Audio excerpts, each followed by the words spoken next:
नमस्कार साथियों, आपका स्वागत है इस पवित्र और दिव्य श्रृंखला में। श्री जगद्गुरु पंचाचार्य विजय यह कोई साधारण ग्रंथ नहीं।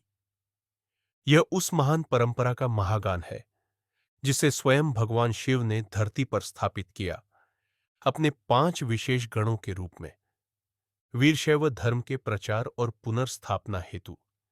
इस श्रृंखला की खास बात यह है कि हम पूरी कथा जो की त्यों सुनेंगे, न कोई संक्षेप, न कोई मिलावट। हर संवाद, हर दिव्य संवाद आप तक पहुंचाया जाएगा पूरी श्रद्धा और भाव से। तो चलिए शुरू करते हैं। पहला अध्याय, जहां माता पार्वती पूछती है एक करुण प्रश्न और भगवान शिव देते हैं गूढ़ उत्तर। एक दिन कैलाश पर्वत पर एक दिव्य शिव सभा सजी थी। शिव शंकर भस्म से लिपटे हुए, गले में रुद्राक्ष की माला, सिर पर चंद्र और गंगा, हाथ में त्रिशूल और डमरू, व्याघ्रचर्म वस्त्र पहने सिंहासन पर विराजमान थे।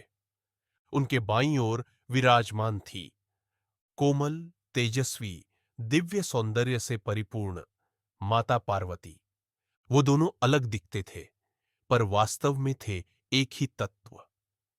जैसे चंद्र और उसकी किरणें, जैसे दीपक और उसका प्रकाश। सभा में उपस्थित थे पंच शिवगण, रेणुक, दारुक, घंटाकर्ण, धेनुकर्ण और विश्वकर्ण। शिव के परम आदेश की प्रतीक्षा कर रहे थे। सभी देवता, गंधर्व, अप्सराएं और रचनात्मक शक्तियां शिव नाम का जप करते हुए वहां उपस्थिति थी। पूरा आकाश हर हर महादेव के गूंज से भर चुका था। तभी पार्वती माता ने देखा भगवान शिव के मुख पर चिंता की रेखा। वो पूछती है, नाथ, आप तो विश्वनाथ हैं, समस्त सृष्टि के पालन करता। आपके इस शांत और प्रसन्न मुख पर आज यह चिंता कैसी? शिव मुस्कुराते हैं और कहते हैं, पार्वती, तुमने बिल्कुल ठीक पहचाना। आज मेरे अंतःकरण में एक वेदना उठी है। पृथ्वी दुखी है। अधर्म, अन्याय, पाप, हिंसा और पतन ने उसे जकड़ लिया है। धर्म का विनाश हो गया है। सज्जनों को पीड़ा हो रही है। सत्य, संयम, शील सब मिटते जा रहे हैं। पशु पक्षी भी अपनी मर्यादा नहीं छोड़ते, लेकिन मानव मात्र अधर्म के रास्ते पर चल पड़ा है। पार्वती पूछती है, जब आपने ही पंचाचार्यों को भेजकर वीरशैव धर्म की स्थापना की थी, तब फिर यह अधर्म कैसे बढ़ा? शिव उत्तर देते हैं, मानव के पास है बुद्धि और विचार की स्वतंत्रता। वह पशुओं से अलग है, इसलिए उसे बार बार धर्म का स्मरण कराना पड़ता है।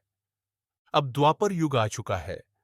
अब समय है कि मैं पुनः अपने पंचगणों को पृथ्वी पर भेजूं, वीरशैव धर्म की पुनर्स्थापना के लिए।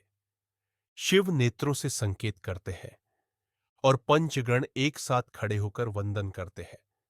अब शिव एक एक को आदेश देते हैं। रेणुक, तुम तेलंगाना के कोल्लीपाकी क्षेत्र में सोमेश्वर लिंग के पास जाओ। कृत, त्रेता और अब द्वापर युग में तुम्हारा कार्य पुनः वही होगा, वीरशैव धर्म का प्रचार। दारुक, उज्जैनी नगरी में सिद्धेश्वर लिंग के समीप तुम्हें जन्म लेना है और धर्म का दीप जलाना है। घंटाकर्ण, तुम द्राक्षाराम क्षेत्र में रामनाथ लिंग से अवतार लेकर वैराग्य और उपदेश का बीज बो। धेनुकर्ण, श्रीशैल क्षेत्र में मल्लिकार्जुन ज्योतिर्लिंग से अवतार लेकर तेजस्विता फैलाओ। विश्वकर्ण, काशी विश्वेश्वर लिंग से अवतार लेकर ज्ञान का पीठ स्थापित करो। शिव कहते हैं, तुम पंचगण मेरे ही अंश हो। जब तुम बोलोगे तो समझना मैं बोल रहा हूं। 5 मुख, एक ही शिव, 5 पीठों के ध्वज और उनके अर्थ है रंभापुरी, हरा, समृद्धि और पृथ्वी का प्रतीक। उज्जैनी, रक्तवर्ण, त्याग और सेवा। केदारपीठ, नीला आकाश और गंभीरता। श्रीशैल, सफेद, सात्विकता और शुद्धता। काशी, पीला, ज्ञान और परिपक्वता। और ये पंचगण पंच महाभूतों के अधिपति है। पृथ्वी, जल, अग्नि, वायु, आकाश। शिव कहते हैं, जाति, लिंग, कुल की परवाह किए बिना तुम्हें सभी मानवों को धर्म और ज्ञान का उपदेश देना है। सभा विसर्जित होती है।